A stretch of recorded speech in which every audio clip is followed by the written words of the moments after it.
I have really struggled this week to know how to communicate this next bit of Matthew's Gospel to you. And that's really frustrated me because it's such a climactic moment in this book.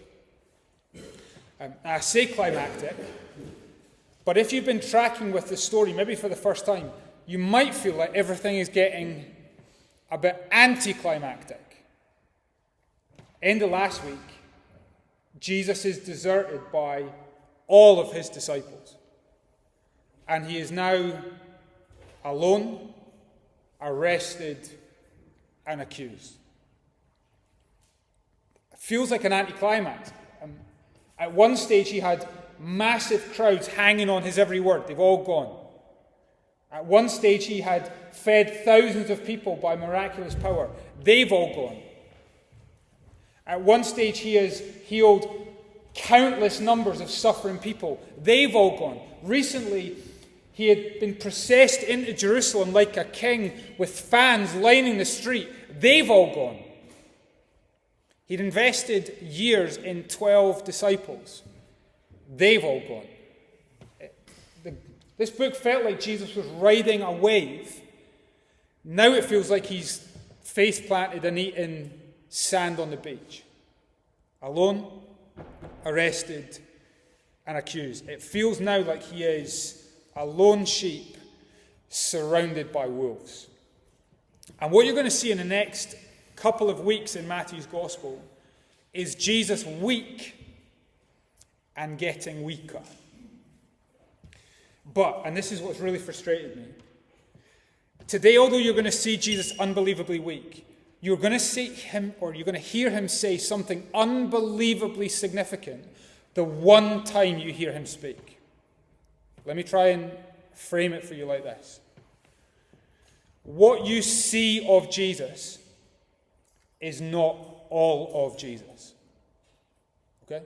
That's the big thing today. What you see of Jesus is not all of Jesus.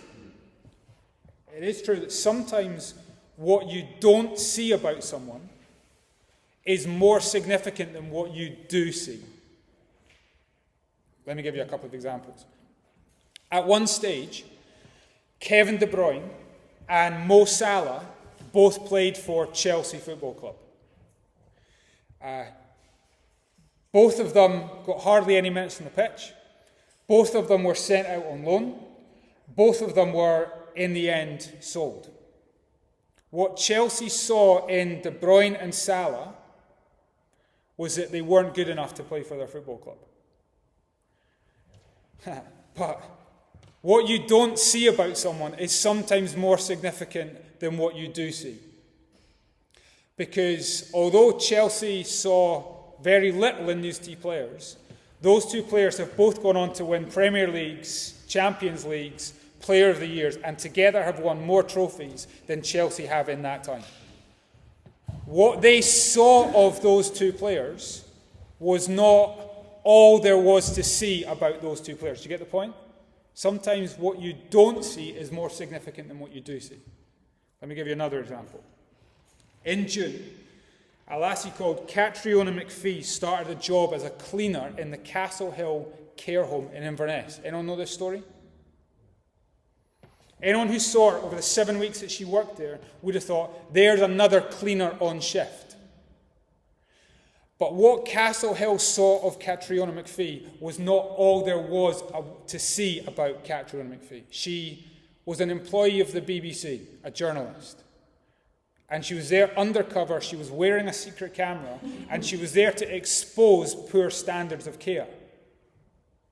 What Castle Hill saw of this cleaner was not all there was to see of that cleaner. And had they known that she was a journalist, they would have treated her very differently, and I guess the standard of care would have increased dramatically. But what you see of someone, that's just a cleaner, is sometimes not all there is to see. And as we watch this next episode in the life of Jesus, if we were to see him eye to eye, face to face, flesh and blood, the thing he would look us in the eye and say is, what you see of me is not all of me. Let me show you. Have a look at, or listen along to Matthew 26, verse 57. Those who arrested Jesus took him to Caiaphas the high priest, where the teachers of the law and the elders had assembled. But Peter followed at a distance, right up to the courtyard of the high priest. He entered and sat down with the guards to see the outcome. Now, if you've been here, do you remember Peter said, even if everyone else falls away, I never will. Do you remember him saying that? And so at this point, he is, all right, still at a distance, but he's closer than the rest of the 11 guys who said the same thing. Verse 59. The chief priests and the whole Sanhedrin were looking for false evidence against Jesus so that they could put him to death. But they did not find any, though many false witnesses came forward. Finally, 2 came forward and declared, "This fellow said, I'm able to destroy the temple of God and rebuild it in 3 days." Then the high priest stood up and said to Jesus, "Are you not going to answer? What is this testimony that these men are bringing against you?" But Jesus remained silent. Now, let's just stop there. Remember the principle, right? What you see of someone is not necessarily all there is to see. The question is, in this kind of courtroom, what are these men seeing of Jesus? The answer is, they're seeing exactly what they want to see. This is not a trial to fairly examine him. This is a trial fixed on executing him. So much about this trial is irregular and illegal. But that's because it's being set up by men who are only seeing what they want to see. They see Jesus as a threat to their power. They see Jesus as a threat to their control. They see Jesus as a threat to their tradition, to their status quo. And so they are even seeing truth in what they know to be false. Presumably that's why Jesus stays silent. Because he knows whatever he says, they are still going to see whatever they want to see. Now, if you're new to reading the Bible and that's something worth noticing. Sometimes the thing that stops you from seeing Jesus clearly is you. We come to the Bible with baggage, whether emotional or religious or intellectual, that sometimes stops Jesus from telling us what he wants us to see, and we just see what we already think we know to be true. Like the guys in the courtroom, we just don't want Jesus getting in the way of what we want for our lives. But we need to be careful, because not seeing all of Jesus is way more fatal than what Chelsea failed to see or what Castle Hill Care Home failed to see. That's what we're going to see next. Look at verse 63. The high priest said to him, "I charge you under oath by the living God. Tell us if you're the Messiah, the Son of God." That oath means this just got serious. And what comes next is our thing, right? What you see of Jesus is not all of Jesus. Look or listen closely to verse 64. Jesus replied, "You've said so. But I say to all of you, from now on, you'll see the Son of Man sitting at the right hand of the Mighty One and coming on the clouds of heaven." Let's read that again. That's the key thing. "You've said so," Jesus replied. "But I say to you, from now on you will see the Son of Man sitting at the right hand of the Mighty One and coming on the clouds of heaven." Now, think about what's going on. What can you see visibly in this courtroom? Jesus looks incredibly weak. Alone, arrested, accused. But although you see him weak, what he speaks is the most clear, the most cosmic, the most climactic statement he has made so far in this gospel. And he's saying, what you see of me here now is not all of me. The words in the mix of verse 64 where all the meaning is. From now on. He says, from now on you will see Son of Man. That is an Old Testament title that shows Jesus is the one who has all the authority of God. Son of Man. Sitting at the right hand of the Mighty One. That is an Old Testament position that seats Jesus as the one who shares all of God's sovereignty. Coming on the clouds. That is an Old Testament thing that is showing that Jesus shares all of God's glory. Authority, sovereignty, glory. What Jesus is saying is a massively audacious statement. What you see of me is not all of me. It's not just that the Ballon d'Or or the kind of the bang average footballer is actually a Ballon d'Or potential. It's not just that the cleaner in the care home is a journalist. It's that the so-called criminal in front of you is your creator. It's that the apparent victim in front of you is the ultimate victor. What you see of him is not all of him. It's really clever what Jesus is doing. In many ways, he's flipping the courtroom on its head. He's saying to his accusers, today you see me in your courtroom. A day is coming when I will see you in my courtroom. Today you see me and blasphemy. One day you'll see my authority. Today you're trying to figure out how I can be worthy of death. One day you're going to be figuring out how I seem to have come back to life. What you see of me is not all of me. From now on. There's definitely a couple of horizons in Jesus' mind as he says that. But he's saying to these guys, at my resurrection and at my return, you are going to see with crystal clear clarity that your lies have murdered the living God. You feel the weight of that? Now, some of us at the moment are new to Christianity, we're just getting into the Bible, and at that stage it's very tempting to kind of put Jesus on trial and bring him your questions and see if he's going to satisfy all of your longings, and that's okay. Other of us in the room are Christians, and we're suffering at the moment, and again, it's easy to put Jesus on trial and kind of ask him what he's doing, or maybe even accuse him of wrongdoing. And that's really understandable.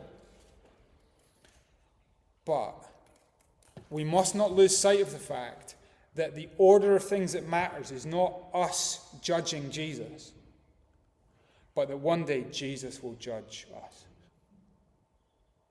You see all of them. Now, despite all that Jesus says, the lads in the room see only what they want to see. Look at verse 65. Then the high priest tore his clothes and said, "He has spoken blasphemy. Why do we need any more witnesses? Look, now you've heard the blasphemy. What do you think?" "He's worthy of death," they answered. Then they spit in his face, struck him with their fists.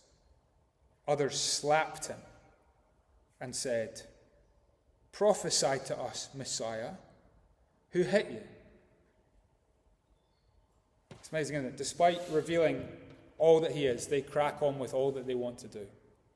He's spoken. They've covered their ears. He's revealed himself. They've covered their eyes. And they now condemn themselves to drown in their own irony. It is ironic. They're so violently angry that he's identified himself so intimately with God. But their violent anger results in them intimately assaulting the one who is God. They spit on the face of the Son of Man. They raise their fists to strike the one who will sit at the right hand of God. They slap and mock the one who will come on the clouds to judge the living and the dead. That's actually a pretty accurate picture of what sin is. Every time I sin, in that moment, I choose not to see all that Jesus is and instead to spit in his face. Sin is not an impersonal, immoral action. It is an intimate, immoral attack on God. It's serious. And as they batter Jesus, you are seeing the seriousness of sin. But in that scene, you're also seeing the sweetness of his salvation. In that scene in the courtroom, you're getting a glimpse of what is going to happen when Jesus dies on a cross. That's why you're seeing him weak. He is spat on and struck and slapped to save you. He is suffering your sentence that sin deserves to save you.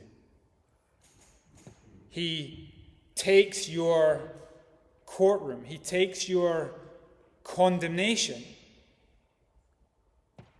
and he dies on the cross. Do you see all that he is? And do you see all that he's done? In the courtroom they say, he is worthy of death. We ought to see all that he is and say, he is worthy of my everything. And in this courtroom you're meant to go, right, he is coming on the clouds. And you're meant to ask the question, am I counting on him to clear my name in his courtroom when he comes? Can you say that? Now, remember, this is all happening in the courtroom. Who's watching at a distance? Peter. Half coward, half courageous. And presumably he's heard everything that Jesus has just said, and he has seen everything that Jesus has just suffered. But where Jesus has been on trial with witnesses who are telling lies, Peter is now about to kind of endure his own trial where witnesses tell the truth. And Matthew, putting these two things together, is inviting you to compare and contrast. Look what happens, verse 69. Now, Peter was sitting out in the courtyard, and who came to him? A servant girl. You also were with Jesus of Galilee, she said. But he denied it before them all. I don't know what you're talking about, he said. Now, what's just happened there? We all know what's happened because we've all been there if we're believers, haven't we? Surrounded by colleagues at work, maybe lads in the football team, maybe family at home. We've ducked an opportunity to stand up and say, I'm with Jesus. But what's going on in that moment? Here's what's going on. Use our little phrase from today. We've said the phrase is, what you see of Jesus is not all of Jesus.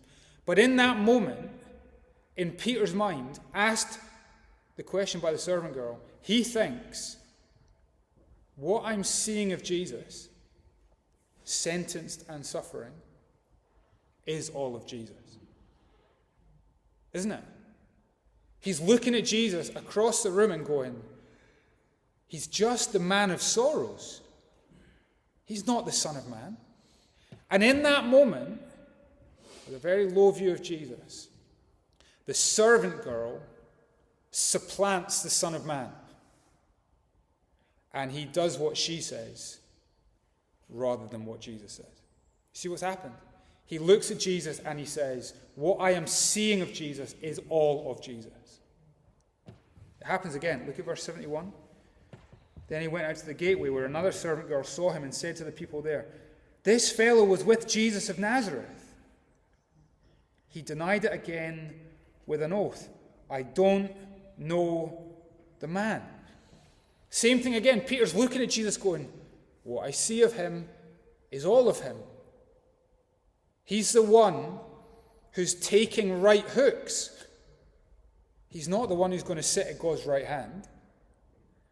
And in that moment, the servant girl dethrones the one who will actually sit on the throne of God. It happens at the same time. Strike 3, verse 73. After a little while, those standing there went up to Peter and said, surely you're one of them. Your accent gives you away. Then he began to call down curses, and he swore to them, I don't know the man. It's the same thing again, isn't it? He thinks, what I'm seeing of Jesus is all of Jesus. He's just the one who's got a cross coming for him. He's not the one who's coming with the clouds. And so in that moment, those standing there in front of him are feared more than the one who is coming on the clouds. And that's why, like Peter, our cycles of sin tend to get more serious, because we train our eyes to distort things so that little servant girls become sovereign and the Son of Man becomes like a sorry servant. Do you get what we do? Instead of a clear view of Jesus, we've trained our eyes to contort him into being less than all that he is.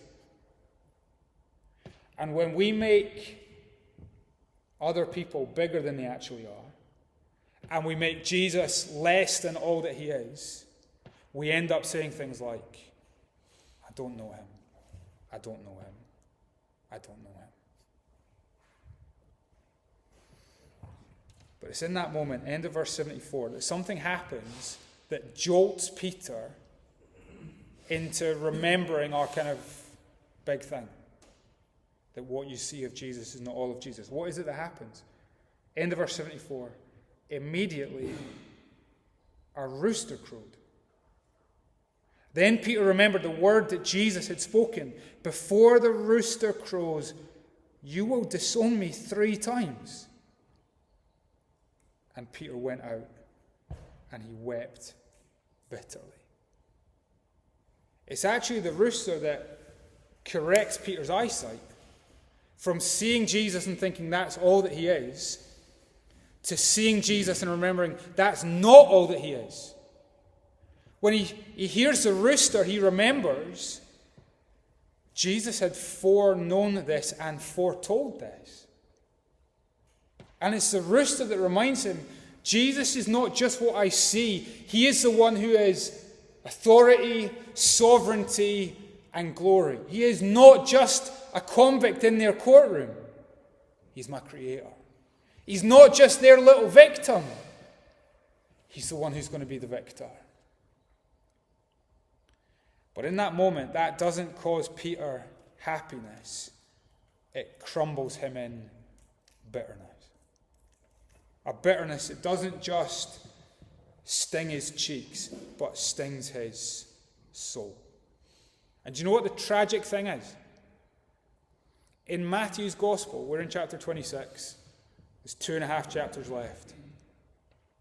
You never hear Peter's name mentioned again. That's him. We know that the resurrecting Jesus restores Peter, but Matthew doesn't record it. It's like he just wants you brooding on the bitterness. He doesn't want you rushing away from the emotions too quickly. He wants us to see that a skewed view of Jesus will scupper your discipleship. If you think Catriona McPhee is just a cleaner, you'll think that you can get away with all kinds of malpractice. you would change if you could see who she really was. If you think that Mo and Kev are just bang average ballers, you will forego the potential benefits that they could bring to your football club. That would change if you knew they were superstars. And if you have a skewed view of Jesus, not only will you have a discipleship where you can think you can get away with all kinds of malpractice, but you forego the blessing that the true Jesus can bring to your life. Sometimes what you don't see about someone is more significant than what you do see. And our greatest need is to have a from now on moment in verse 65. Anyone like The Greatest Showman? It's one of my favourite musicals. But there's that song, From Now On, and it marks the transformation in the guy's life. He's drawn a line in the sand. From now on, these eyes will not be blinded by the lights. But in our walk with Jesus, we need a from now on moment where we see Jesus for all that he is. My view of Jesus is way too small. Our horizons are so captivated by things that can fit onto a screen that size and things that our tiny little attention spans can scroll past in 4 or 5 seconds. Here's the thing. Jesus is too big to fit on that screen. He's not a lifestyle choice. He's not a Sunday morning activity. He's not just a means for you getting clean. He's not your own little personal Jesus. He's not a self-help option. From now on, we need to see all that he is, past his humanity to his godness, past his suffering to his salvation, past his cross to his crown, past his dying to his rising, past his first coming to his second coming, past our own little skewed views of who he is, to all that he is. From now on, we need to get our awe back, don't we? We need to gasp at his glory again. We need all of him. From now on, seeing Christ so that we say, no other authority is going to demand my allegiance. No other sovereignty is going to shape my steps. No other glory is going to captivate my eyes. All of my life needs all of Jesus, doesn't it? From now on.